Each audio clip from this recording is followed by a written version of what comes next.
Yo, yo, welcome to Stargazing, a show about the lifestyle figures and influencers that surround NBA superstars. I'm Jovan Buha, NBA reporter for The Athletic, and joining me is Milo Frank. Milo is the marketing director of the H.Wood Group, an LA-based hospitality and lifestyle company featuring luxury restaurants and nightlife like Delilah, Poppy, The Nice Guy, among many more venues.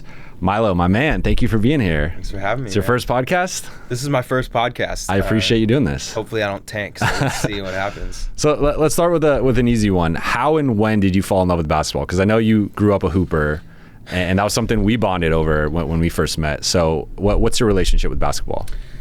I grew up in Santa Monica, and I grew up with Kobe Bryant.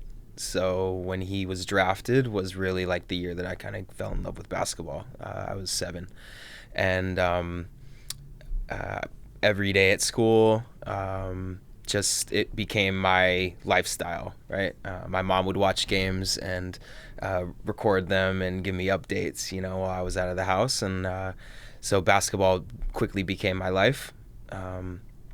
And ever since, been a basketball fan to this day.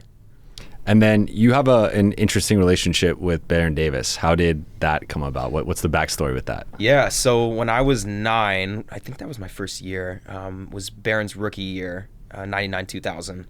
And I went to his basketball camp at Crossroads in Santa Monica. And that's Baron's alma mater. And so, I remember even my first year losing a game and crying and, standing in the corner, and Baron came over and he told me to pick my head up and, next game. And so ever since, Baron's been family to me, and we're close to this day.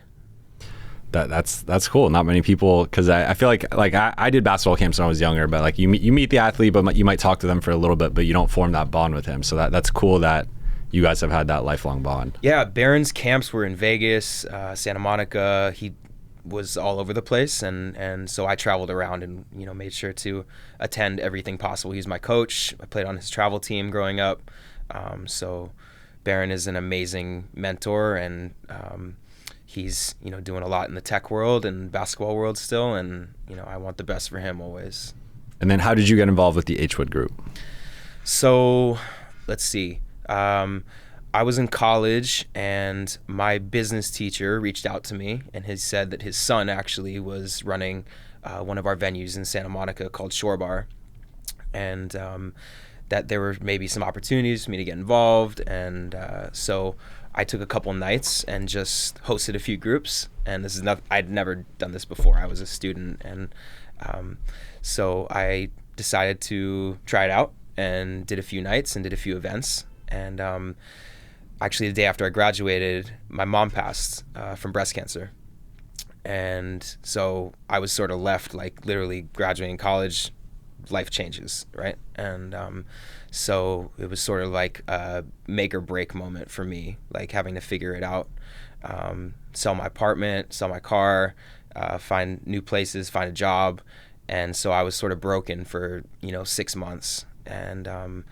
And I did a few events here and there with H.Wood, and after 6 months they took a chance on me, and I started just doing all the VIP membership stuff at Shore Bar, and eventually started booking DJs and booking tables and bringing my friends and having their birthdays there, and so Shore Bar was like really a great thing for me. Being from Santa Monica, I was able to like invite all my people out. And eventually Baron started DJing with me on Fridays. So that's sort of how he learned to DJ.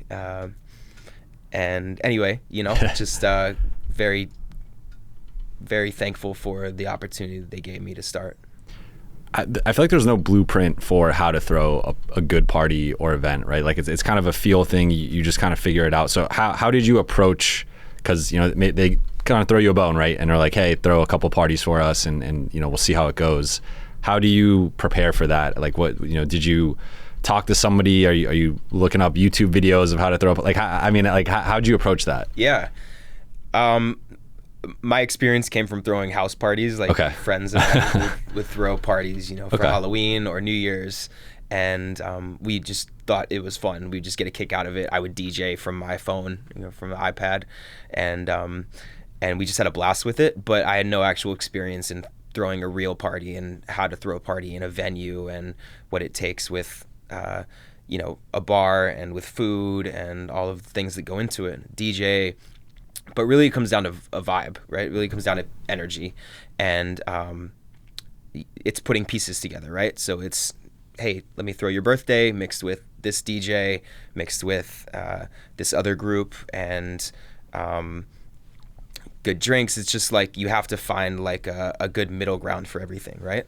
So it's a learning process. I was thrown into the fire. There was no like recipe for this, right? And it's just a matter of figuring it out whether it's party for 20 people or party for 100 people, or now, we're getting ready for Super Bowl. We're going to have 2,000 people, right? So it's very case by case, but you just have to have fun with it and get the hang of.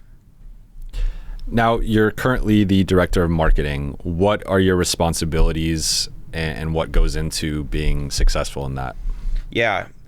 So there's a lot of aspects to the H.Wood group. We have 16 venues. We're opening in 5 new cities over the next year. But on top of that, we do a lot of brand partnership stuff. We work a lot with a lot of different companies. We work with a lot of individuals with talent, obviously.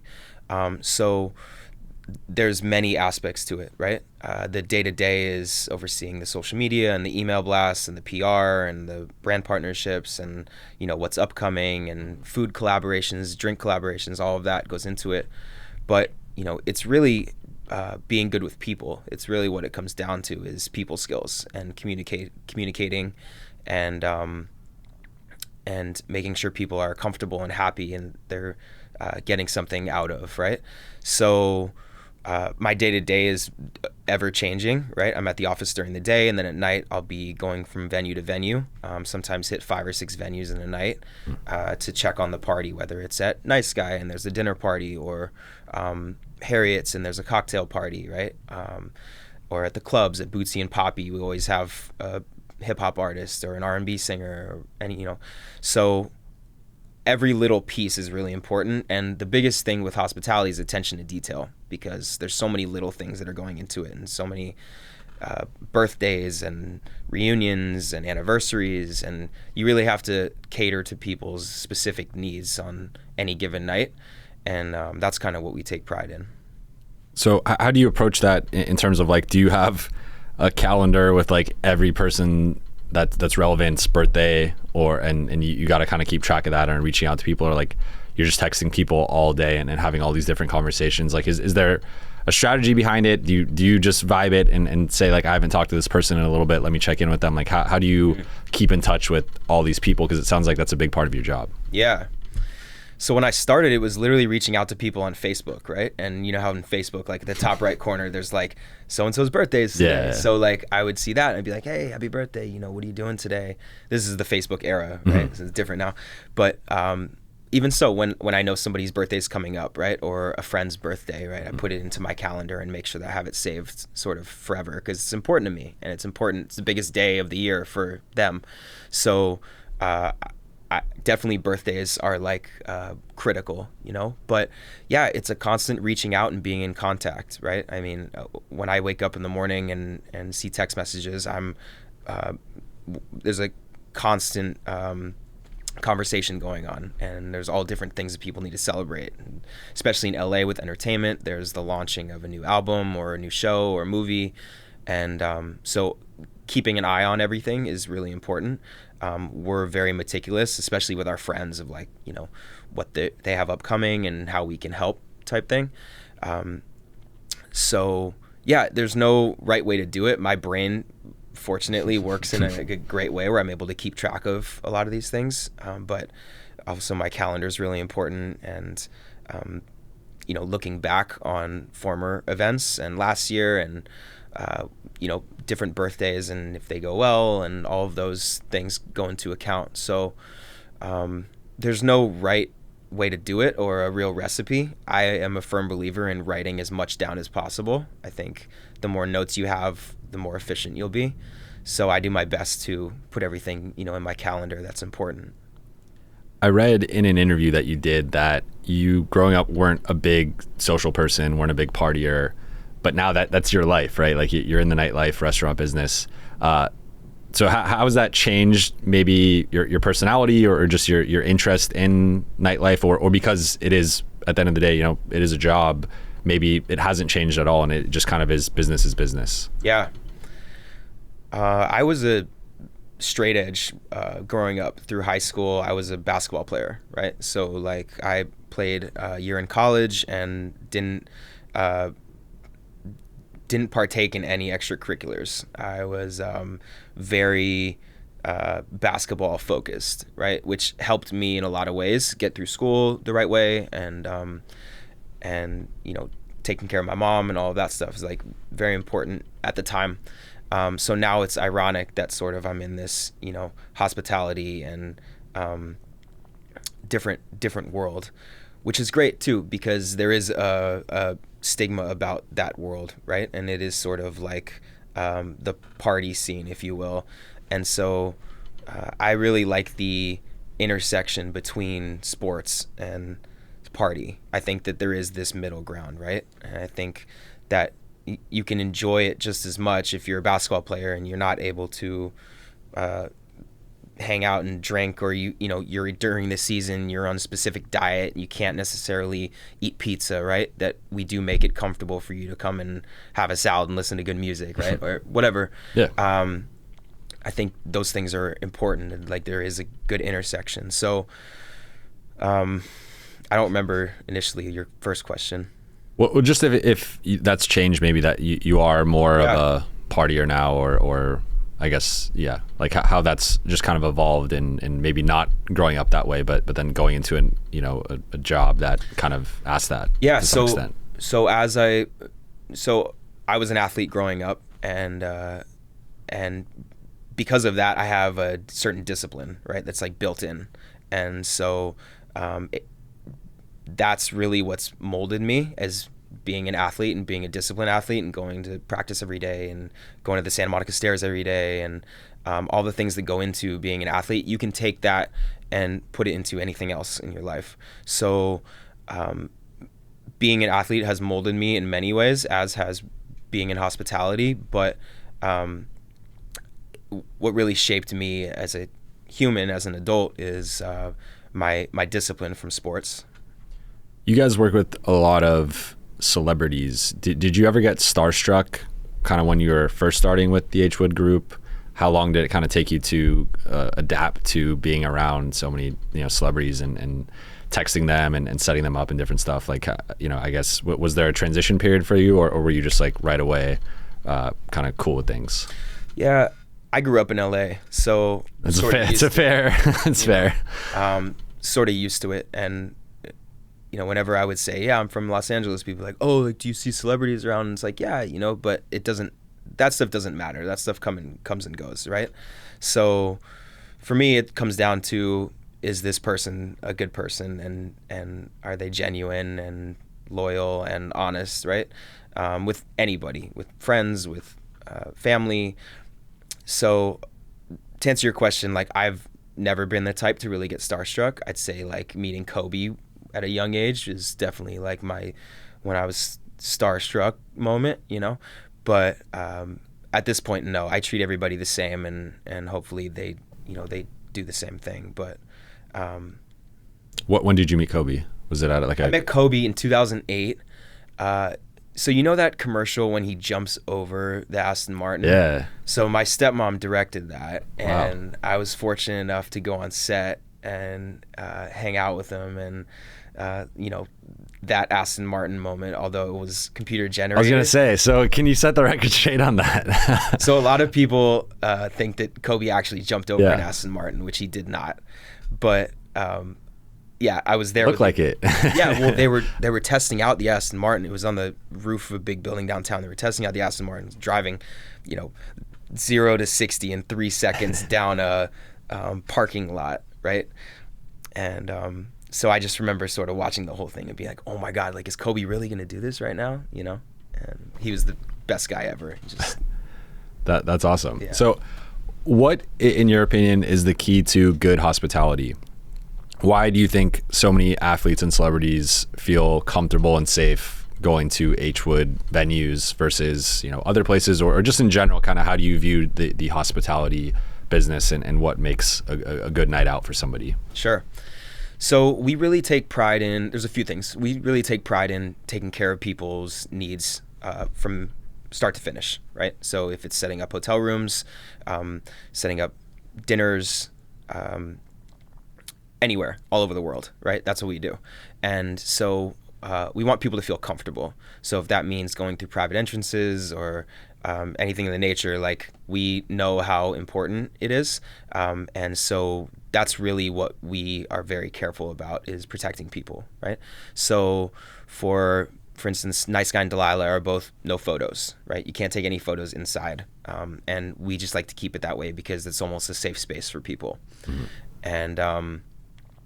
And yeah, like, sure, may miss out on some marketing opportunities, but we're fine with that because we want people to trust us and know that we are going to make sure that their night is done the right way, and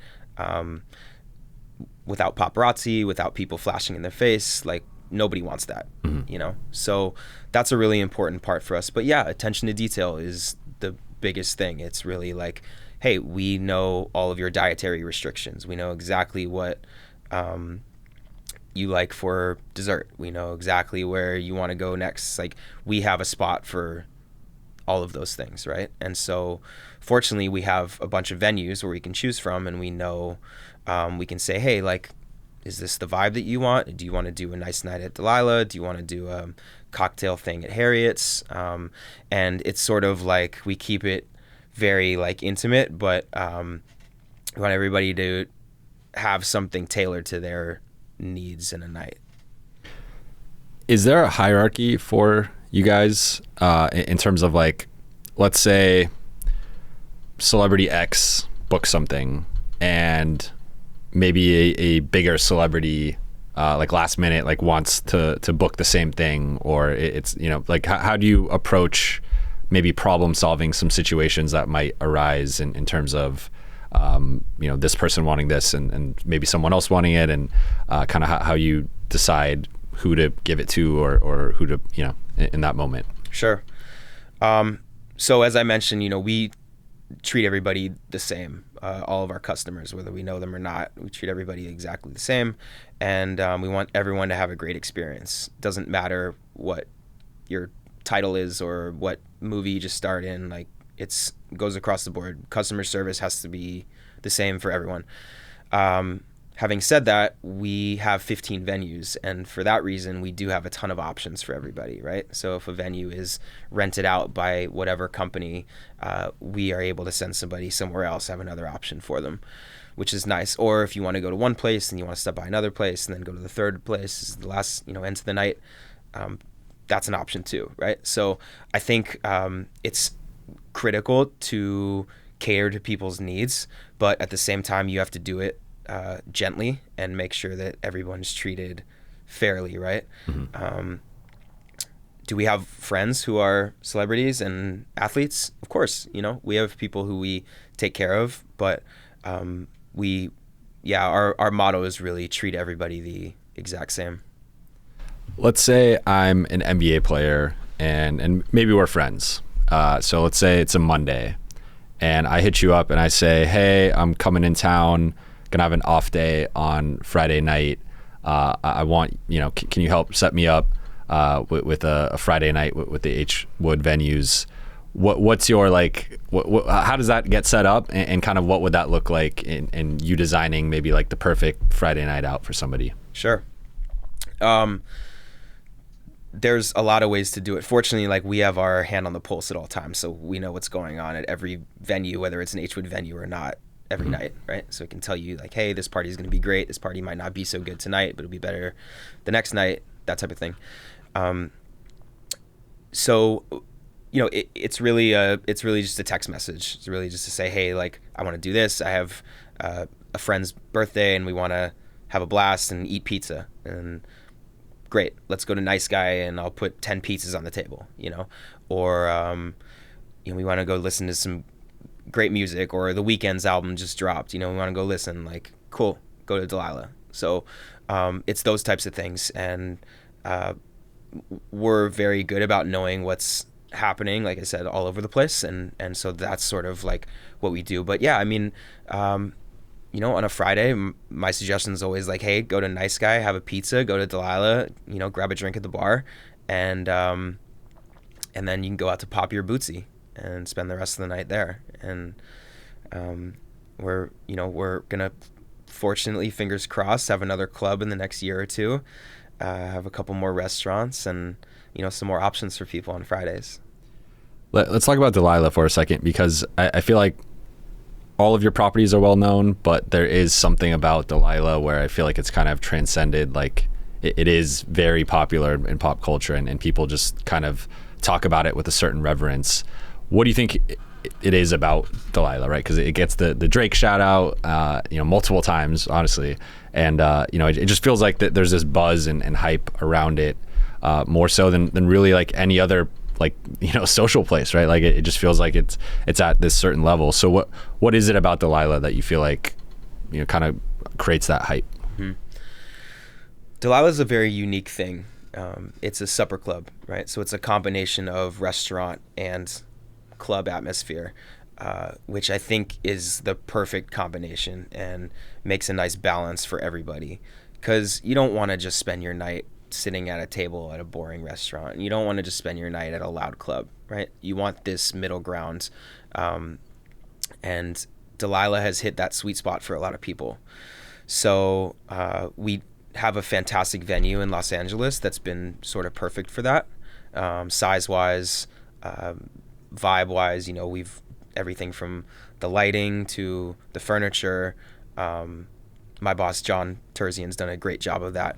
But yeah, I mean, you know, Delilah is a very special concept. And I think anything throwback, especially to a classic time where we're really unfamiliar with the, you know, Gatsby era, is really something that Delilah champions and does well. So, you know, we just opened a Delilah in the Wynn in Las Vegas in July, and that's doing really well. We have a Delilah opening in Miami this fall, and that would be fantastic. So Delilah is a great brand for us, and we are looking to expand it, and it's a special place for sure. But yes, we keep it very private there. We're very careful about you know, guest list and who makes reservations, and we are it's just super protective of that. That's sort of our baby. So when you're expanding, right, and you're talking about building, you know, creating Delilah in Vegas and in Miami, do you try to keep the same vibe as LA, or do you kind of shift it more toward, you know, this is maybe more of a Vegas vibe, this is more of a Miami vibe? Like, how do you guys approach kind of keeping the essence of it while also factoring in it's in a different location? Yeah. You have to tailor it to the city, really. It's very dependent on that, right? You can't have the same model in LA as you do in Vegas. It doesn't work the same. You don't have the same people. And so Las Vegas, for instance, is much more of a show, right? We have a stage, we have dancers, singers every night. On Sundays, we have a great jazz night where literally the trumpet player will walk straight through the restaurant. So you definitely have to change the aesthetics. You have to change how it looks based on the city. Miami will be, you know, much more like, it'll be on the water. It'll be much more based like as a Miami type thing. There will be more privacy. So I think that it just is very case by case depending on what city. But at the same time, yeah, you have to keep the same Delilah brand and the same classic Delilah moments there. And so that's really our focus, is like maintaining it, but tweaking it just a little bit, you know? What was the first I made it moment of your career? First I made it moment. And whatever, I mean, you could take that a bunch of different ways, whatever that means to you. Sure. I got to think about this one for a second.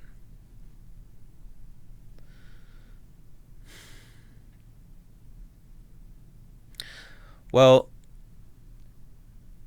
I never really I've never really had that I made it moment. I've sort of always been like, this has been a great party, but it can be a little bit better. And I like that. I'm pretty hard on myself, and just in general, I'm just always coming away with an event or a night saying, hey, like I could have done this a little bit differently or done that, change that up a little bit. But we always throw an amazing July 4 party. We rent out Nobu Malibu, and we throw a party. It's all white attire, and we invite all our friends, and typically guys are in the off season, so it makes a great event. And there was a year there where I sort of like took control of the party and made sure all the tables were placed the right way and the right people were coming in, and that was like a great moment for me, because I was able to sort of prove to myself that I could take on more than I had been. So I think some of the bigger events definitely are like the moments of like, hey, you're able to really like do this and like take initiative, which is a great feeling. So but I can't even spot an I made it moment, because I don't even feel like I've made it to anything yet. I've seen the pictures from the July 4 parties. They're pretty legendary.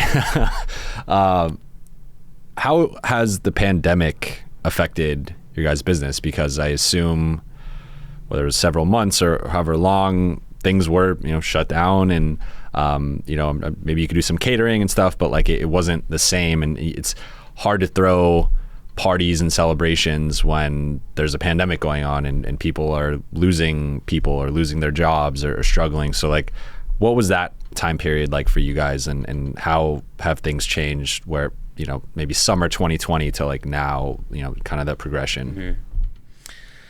Pandemic was really tough.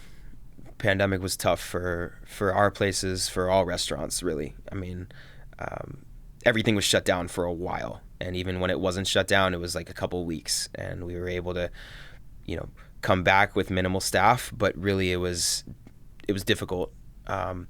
So, through the pandemic, we did a lot of catering and a lot of to-go orders, which is great, and working on all the delivery platforms and all of that. But it doesn't equate to what we do, which is the experience part of nightlife and hospitality. So it's really difficult when you're not able to include things like alcohol or performance or having a DJ somewhere, right? I mean, we just the vibe, right? Like it's just different. It's you can't sit at home and recreate Delilah, right? As much as we'd love that. So we definitely did our best. I mean, we even did like a drive-through in the Delilah parking lot, and all of our friends came and supported, which was fantastic. But yeah, opening and shutting down, and then having to do 6 feet between tables, then people getting up and having to walk through the bathroom with masks, and just everything about it made it really challenging. So I would say there were good things that came out of it, because we were able to hone in on our weaknesses, which was like maybe our delivery services. I think some of our menu items got even better through that time, because people were able to, we have Slab barbecue down the street, right? And so Slab is classic Texas barbecue, but there was really like a barbecue resurgence through COVID. Everybody was more of a foodie than ever, because they had more time at home and to order delivery. So Slab did really well, and that brand grew out of it, which is fantastic. So we're opening another Slab in Pasadena this coming year, which is great. But pandemic was very difficult. And then is everything fully open, or are there still limitations on stuff? Or I mean, it's hard for me to keep track of all the stuff going on. Yeah, it's ever changing, right? Yeah. And city to city, it changes. Mm-hmm. I mean, for us, we require vaccination and masks walking in as you walk to your tables. It's very important that we, follow all the guidelines. That's critical to, to everything opening back up. But yes, we are fully open. There are no 6 feet restrictions or table restrictions or anything like that. But we are also very cautious about, how many people we have in a room and all of that. So it can be tricky for sure. Then during the pandemic, you partnered with Russ and DJ, respectively, Russell Westbrook, DeAndre Jordan, and did two separate things, giving back to the community with both of them. What was, what was it, and sort of why was that important for both you and them to do that and to give back and just, kind of make the best of a tough situation? Yeah, that was at the height of the pandemic, really was rough in LA, especially, right? There were a lot of deaths from COVID. Just in general, it was pretty gloomy, right? For our company too, and so Russ is a good friend of mine, and we decided that we wanted to donate meals to Martin Luther King Hospital, which was actually hit the hardest in LA County of any hospital. So, Russ and I went out there and we personally dropped off a bunch of meals from Nice Guy, which was honestly, nothing had made me feel better working in hospitality until doing that, right? And doing something for others who definitely are busting their butts night in and night out, and nurses that stay in overtime, and that was critical, right? And so, Russ and I did that, and then, Dre and I had an idea of doing the same thing, and Dre is vegan, and so we decided to do the same thing for Martin Luther King Hospital a few months later, and do vegan meals delivered straight to 250 nurses, right, in one day. So that was sort of like another super liberating moment for me through that difficult pandemic time. And, I plan on doing that consistently for the next few years for sure, is continuing to do deliveries and charitable contributions through H.Wood. What's the future of the H.Wood group? Because I know you guys got some new venues coming up, and it sounds like you might have changed your strategy a little bit coming out of the pandemic. Like, did it change the way you guys look at your business at all? Like, I guess kind of looking out the next few years, what's sort of the future? Yeah, we're looking to expand to a few different cities, right? Metropolitan cities for sure, and then some smaller markets as well. We're opening Nice Guy in Dubai, at the Khalifa Tower. That's a big one. Yeah, that's a big one. Yeah. That's a good one. We're going to do Nice Guy in Aspen. Delilah, Miami coming this fall. Slab we'll have in Pasadena. And we're just going to continue to expand. We actually just announced today that we are taking over operations at Nate and Al's, which is a iconic Jewish deli in Beverly Hills. It's been there since 1945, so it's a staple type thing, and none of our places have been around anywhere close to that. So kind of a blessing, that people definitely trust us to help with overseeing management and food and operations and marketing, and the whole shebang is a blessing. But yeah, we're looking to expand into many different markets in the next coming years. And then looking back at your career, what is one piece of advice for someone who wants to follow in your footsteps? Yeah,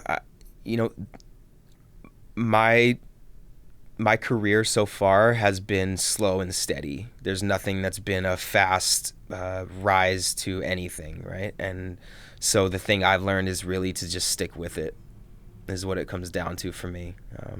Sticking with your craft, trusting that you know what you're doing and that you're getting better, and that you're learning and asking questions and listening. But it's really, you have to have a stick with it mentality, and you know it more than anybody, but you have to continue. No one's path is just clean cut, right? No one just goes straight there and there's no problems. There's always going to be things that come up, or hurdles, or barriers, and you got to just keep pushing it and telling yourself that you're going to get through whatever it is, and there's going to be dark times. And Kobe just talked about it, right? It's like weathering the storm. Same thing applies to anything. It's like, that's always going to happen. But if you're consistent and you're focused and dedicated on your craft, can't lose. What is Milo doing in 2025? 2025, yeah. Well, I'm an athlete at heart and hospitality guy, so I want to see the combination of the two. So I don't know how long it'll take. I don't have a specific time frame for it, but the merge between hospitality and sports is a big thing for me. So we just opened the Bootsy Bellows suite at SoFi Stadium for all the Rams games, and seeing the intersection between sports and this, quote unquote club hospitality world is pretty cool. So what I would love to see is expansion of the, loungy nightlife-ish vibe that you get when you go out to a venue, in arenas, in stadiums, and while you're watching your favorite player, watching your favorite team, you're able to also enjoy being in some sort of atmosphere. I think that is something that I'm looking forward to. What's that going to be like with Super Bowl week coming up? Super Bowl week is insanity in Los Angeles. We have a few parties every night for the whole week. We have the Bootsy Suite at SoFi Stadium that will be activated, and we're very excited. We're throwing 2 massive parties Friday and Saturday at the Pacific Design Center, and we'll take over the whole outdoor space there. And then the rest of the nights, we have performers at all the venues. We're throwing parties for different companies and startups, and some of our friends are doing just great things for themselves, and I like it because it's just a great catapult moment for a lot of people, right? It's just a great way to get your product in front of somebody or get your brand in front of somebody, and Super Bowl is going to be electric here. Hopefully you'll be able to come to some of the stuff that we're doing. Yeah, I'm in. And we're really excited for it. So is your phone just blowing up the whole, you gotta silence it? Blowing up. It is madness, but in a great way, of course. And like I said, we have a venue for everything, right? So fortunately, I'm able to accommodate, most of our friends. And then what's the Bootsy Bellows setup going to be during the actual Super Bowl game? Is that in the suite? It's going to be it's going to be cool. Our suite is all actually it's all branded Bootsy Bellows, and it has all of our custom furniture in it, which is really cool. So and this is only the second time that the home team's played in the Super Bowl, right? So we're friends with a lot of the Rams, and so it's cool when they score a touchdown and then come dap us up, which is great. But it's going to be electric in that stadium. It's perfect for a Super Bowl in my opinion. And we're really excited to be there. That's exciting, man. Anything you want to plug before we get out of here? No, man. Your social? No, I don't care about my social. Okay. Okay. I'm grateful to be on the show. I want to plug the show. Yeah. Thank you, man. Yeah. I'm glad this is your first podcast, and I'm glad you did it with me. Yeah. We go way back. Way to back. The Shore Bar. I want to say 2016, 17. Yeah. I want to say volleyball tournament. Yeah. With DJ. That's right. Well, that does it for this episode. Thank you to Milo for coming on. If you enjoyed this episode, be sure to like and subscribe to the Athletics YouTube channel, and we will talk to you guys next week.